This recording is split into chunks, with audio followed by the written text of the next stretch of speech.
નમસ્કાર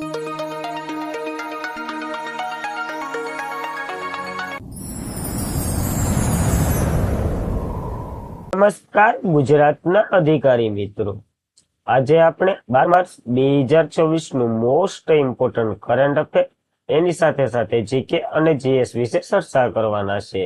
તો ખાસ કરીને ચેનલ ઉપર નવા હોય તો ચેનલને સબસ્ક્રાઇબ કરી લેવી, વિડીયો પસંદ આવે લાઈક કરવો અને તમારા મિત્રો સુધી અવશ્યથી આ ક્લાસ શેર કરી દેવો, જેથી એ આ માહિતીનો લાભ અવશ્યથી લઈ શકે।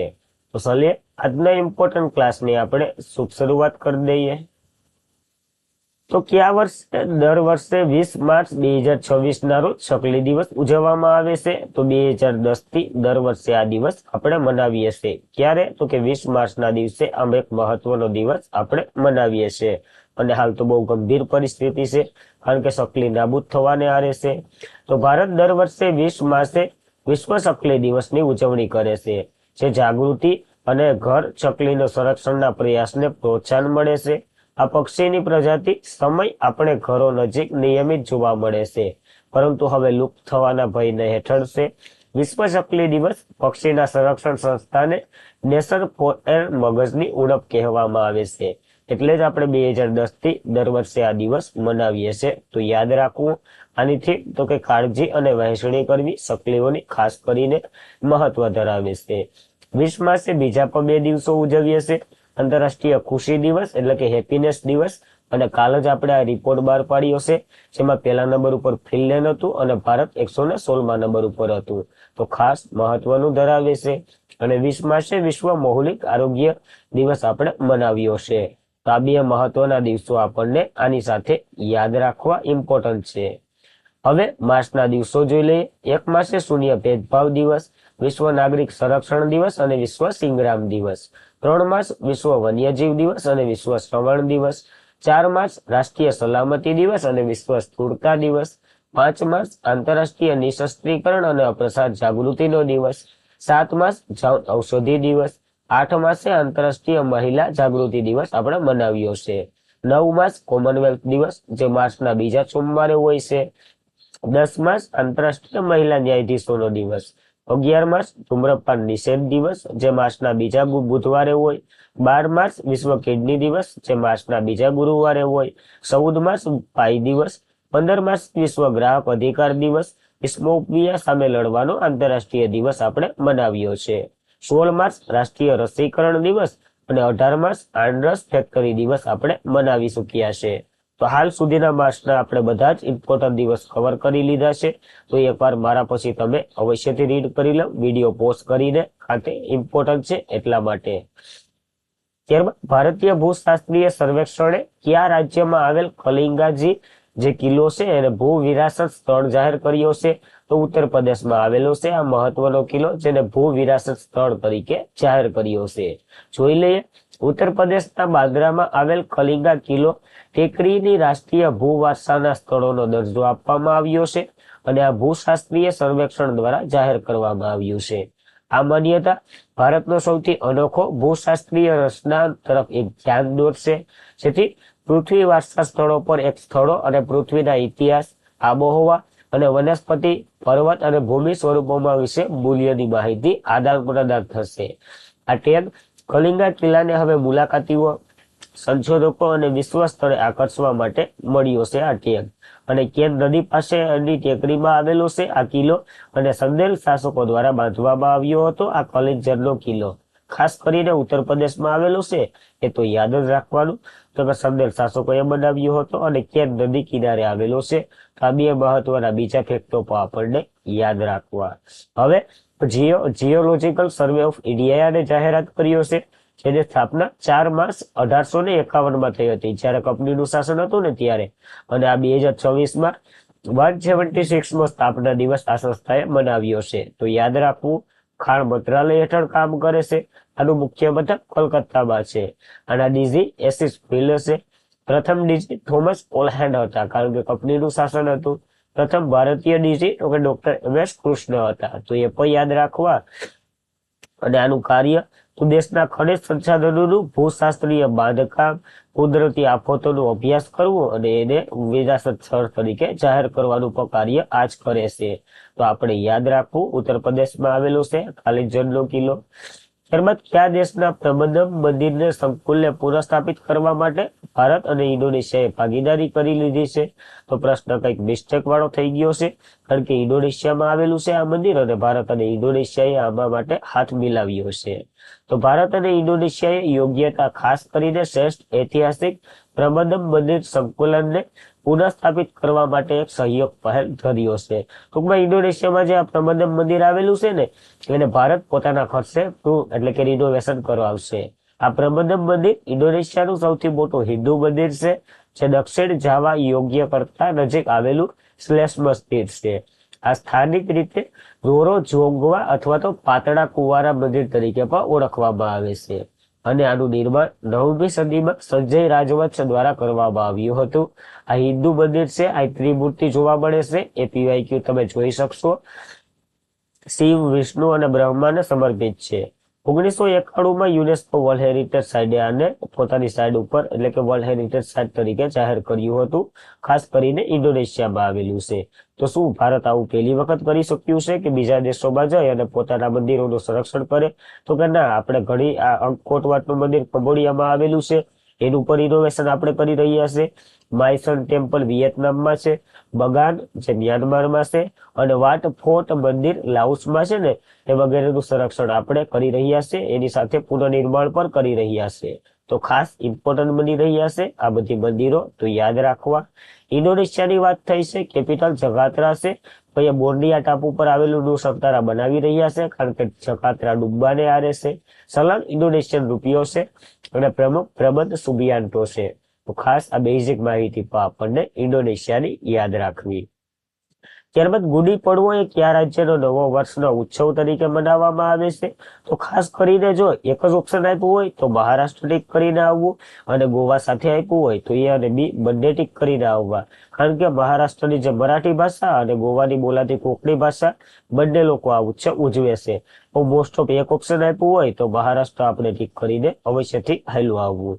તો ગુડી પડવો એ મહારાષ્ટ્ર એટલે મરાઠી અને કોંકણી હિન્દુ માટે નવા વર્ષની શરૂઆતનો વસંત ઉત્સવ છે.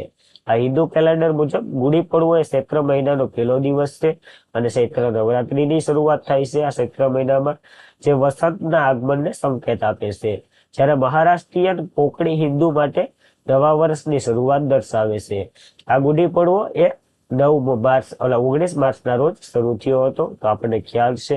આ દિવસ ભગવાન બ્રહ્મા જે બ્રહ્માની રચના કરી હોય એની નવી શરૂઆત કરી હોય એનું પ્રતીક માનવામાં આવે છે.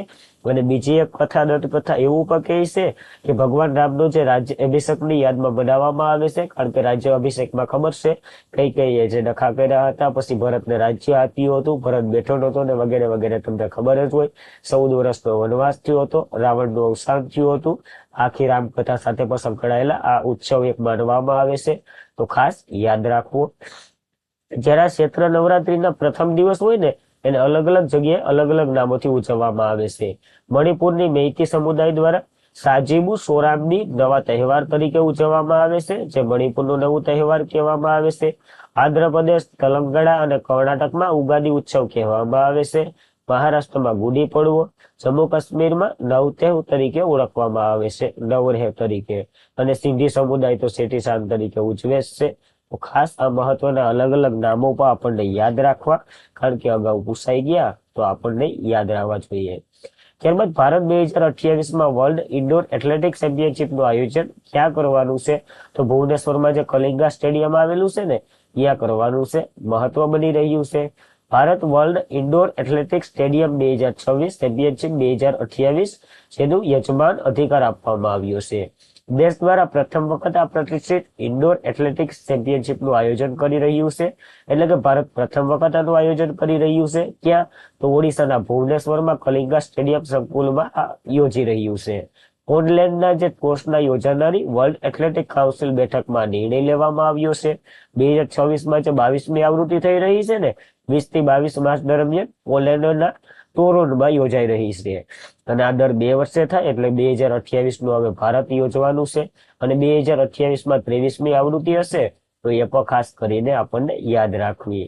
આની પ્રથમ આવૃત્તિ 1985 માં થઈ હતી પેરિસ ફ્રાન્સ ખાતે. 2030માં 24મી આવૃત્તિ યોજાવાની છે અસ્થાન કઝાકિસ્તાનમાં. જે પેલા ભારત 2028ની યોજી છે અને 2026ની જે પોલેન્ડ ખાતે યોજાઈ રહી છે. આ મહત્વના પોઈન્ટો યાદ રાખવા. આનું આયોજન વિશ્વ એથ્લેટિક કરે છે, જેની સ્થાપના 18 જુલાઈ 1912માં થઈ હતી. આનું મુખ્ય મથક મોનેકો ખાતે છે અને પ્રમુખ સેબિયન ટો છે. તો ખાસ આ બેઝિક માહિતી પણ આપણને યાદ રાખવી વિશ્વ એથ્લેટિક વિશે. ત્યારબાદ મંત્રીમંડળે કયા વર્ષ સુધી 100 નવા ઔદ્યોગિક ઉદ્યાનો માટે ભવ્ય યોજનાને મંજૂરી આપી છે? તો 2032નું લક્ષ્ય રાખેલું છે. આમાં વધારો ઘટાડો થઈ શકે, પૂરું ન થાય તો યાદ રાખવું.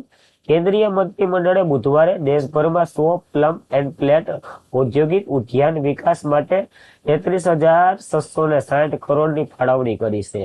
ભારત ઔદ્યોગિક વિકાસ યોજના એટલે કે ભવ્ય યોજના હેઠળ આને મંજૂરી મળી છે.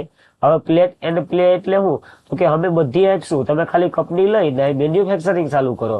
જમીન, પાણી, જે તમારે મૂળભૂત જરૂરિયાતો હોય ને એ બધી અમે આપવાના છે, જેની આગળ ચર્ચા કરશું આપણે. આ યોજનાનો ઉદ્દેશ્ય ભવિષ્ય માટે તૈનાત ઔદ્યોગિક જે ઉદ્યાન બનાવવા અને પીએમ ગતિશક્તિ કાર્યક્રમને સંકલિત છે.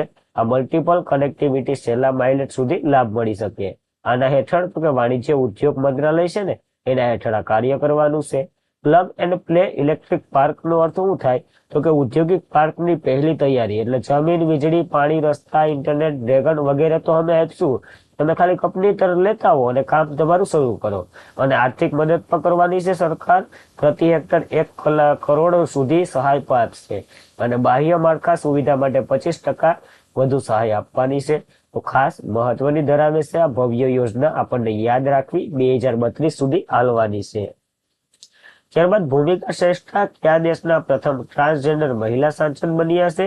તો નેપાળના પ્રથમ ટ્રાન્સજેન્ડર મહિલા શાસન બન્યા છે. હમણાં નેપાળમાં સત્તા ફરી ગઈ. બચેન્દ્ર શાહ જે ત્યાંના નવા પીએમ તરીકે નિયુક્ત થયા છે. વ્યવસાયિક એન્જિનિયર, રેપિડ તેમજ પાર્ટી એની છે રાષ્ટ્રીય સ્વાતંત્ર્ય પાર્ટી. 2026ની ચૂંટણીમાં જંગી બહુમતીથી વિજય બાદ નવા વડાપ્રધાન તરીકે નિયુક્ત થયા છે અને એની જ પાર્ટીના એક છે ભૂમિકા શ્રેષ્ઠા, જે પ્રથમ ટ્રાન્સજેન્ડર બનશે નેપાળના. આ દક્ષિણ એશિયનના સમાવેશ હાસિલ ધકેલનાર સમુદાયના એક મહત્વના પ્રતિનિધિત્વ કરે છે.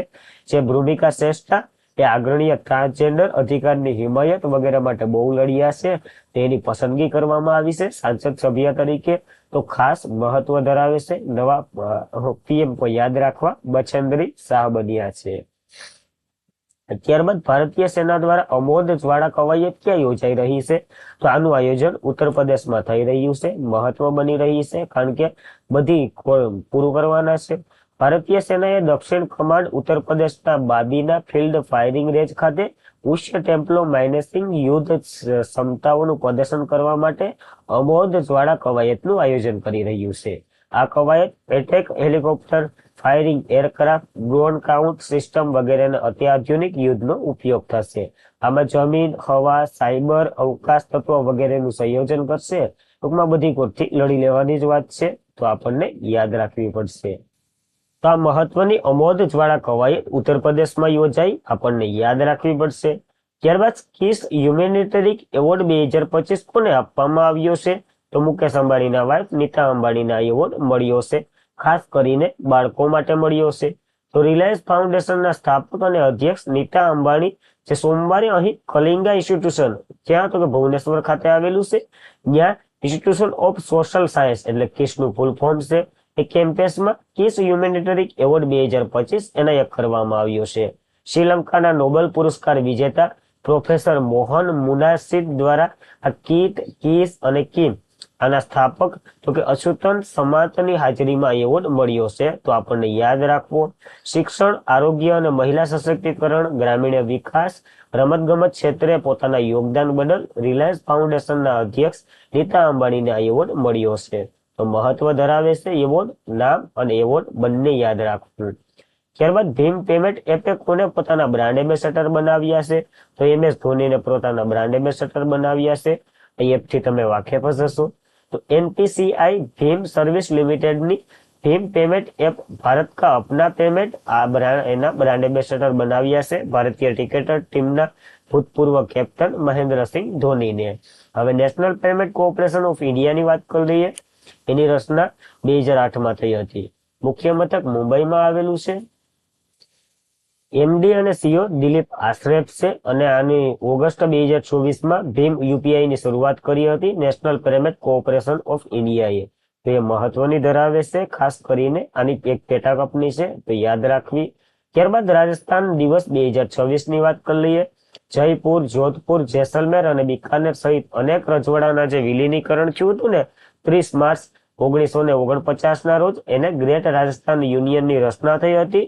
એટલે આપણે રાજસ્થાન દિવસ મનાવતા હતા, પણ હવે એવું નહીં થાય, કારણ કે હવેથી હિન્દુ કેલેન્ડર મુજબ ચૈત્ર શુક્લ પદ એટલે કે ચૈત્ર મહિનાની 1લી તારીખ જેને ચૈત્ર નવરાત્રીની શુભારંભ કહીએ છીએ, અને આ રોજ રાજસ્થાનનો સ્થાપના દિવસ ઉજવવામાં આવશે.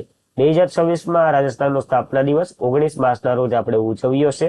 અગાઉ તે 30 માર્ચે ઉજવતા, હવે 19 માર્ચે ઉજવીએ છીએ.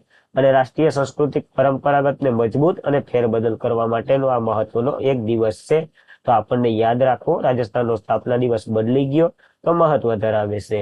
અને આજના માટે એટલું જ હતું. ખાસ કરીને મિત્રો, વિડીયો પસંદ આવતો હોય તો લાઈક કરો, તમારા મિત્રોને શેર કરો. ચેનલ ઉપર નવા હોય તો અવશ્યથી સબસ્ક્રાઇબ કરી લો. કાલનું રિવિઝન કરી લઈએ, પછી આપણે છૂટા પડીએ. કયા દેશના કેન્દ્રીય બેંકને global initiative of the year award મળ્યો છે? તો ભારતની રિઝર્વ બેંક ઓફ ઇન્ડિયાને આ એવોર્ડ મળ્યો છે. વર્લ્ડ હેપીનેસ રિપોર્ટ 2026માં 9મી વખત કયો દેશ સૌથી વધારે ખુશ છે? તો ફિનલેન્ડ. ભારતને 116મો ક્રમ મળ્યો છે, તો એ પણ યાદ રાખવું. વિશ્વનો સૌથી મોટો મેટ્રો નેટવર્કની દ્રષ્ટિએ ભારતનો ક્રમ 3જો છે. જાપાનને પાછળ મેલું છે. પહેલા નંબર ઉપર તો ચાઇના જ છે. કયા વર્ષની લોન્ચ કરાયેલ અણુ જે ઘડિયાળ નિષ્ફળ ગઈ, ત્યારબાદ ઈસરો અને નાવિક સિસ્ટમ ખોરવાશે 2016માં. આના 10 વર્ષ કમ્પ્લીટ થયા એટલે આ અવસાન પામી અથવા તો આયુષ્ય પૂરું થઈ ગયું. ભારતીય ટાઈબર ફેર 2026નું આયોજન ક્યાં થયું છે? તો નવી દિલ્હીમાં શરૂ છે. હાલ યાદ રાખવું આપણને. કયા રાજ્યના વિશ્વ બેંકના સહયોગથી શાળા શિક્ષણ સુધારવા માટે શિક્ષણ ક્રાંતિ 2 શરૂ કરી છે? પંજાબે કરી છે. વર્લ્ડ બેંકે આને ઘણી એવી લોન આપી છે. કઈ સંસ્થાએ હાઇડ્રોજન ઇંધણ ઉત્પાદન માટે દરિયાઈ પ્રાણીને ડિસ્લેશન માનવીય માટે નવી સિસ્ટમ એમએક્સ એન્ડ આધારિત સામગ્રી વિકસાવી છે? આઈઆઈટી ગુવાહાટીએ વિકસાવી. તો યાદ રાખવું. કયા રાજ્ય કલિંગા સ્ટેડિયમ રાષ્ટ્રીય પેરા એથ્લેટિક્સ ચેમ્પિયનશિપનું આયોજન કરી રહ્યું છે? ઓડિશાના કલિંગા સ્ટેડિયમમાં આ યોજાઈ રહ્યું છે, તો યાદ રાખવું. કયા રાજ્યના સીએમ નાયડુએ દિવ્યાંગ વ્યક્તિઓના લાભ માટે દિવ્યાંગ શક્તિનો પ્રારંભ કર્યો છે? આંધ્રપ્રદેશના એન ચંદ્રબાબુ નાયડુએ આનો પ્રારંભ કર્યો છે. સિટી યુનિયન બેંકે કયા ક્રિકેટરને બ્રાન્ડ એમ્બેસેડર બનાવ્યા છે? રવિન્દ્ર જાડેજાને બ્રાન્ડ એમ્બેસેડર બનાવ્યા. તો આપણને યાદ રહેવું જોઈએ. અને આજના માટે એટલું જ હતું. ખાસ કરીને મિત્રો, વિડીયો પસંદ આવતો હોય તો લાઈક કરો, તમારા મિત્રોને શેર કરો. ચેનલ ઉપર નવા હોય તો અવશ્યથી સબસ્ક્રાઇબ કરી લો. પીડીએફ, સ્ટડી મટીરિયલ વગેરે કંઈ પણ નોટિફિકેશન માટે આપણું ટેલિગ્રામ ચેનલ જોઈન્ટ અવશ્યથી કરી લેવું. તો બસ આજના માટે એટલું જ હતું. જય હિન્દ, જય ભારત, ધન્યવાદ.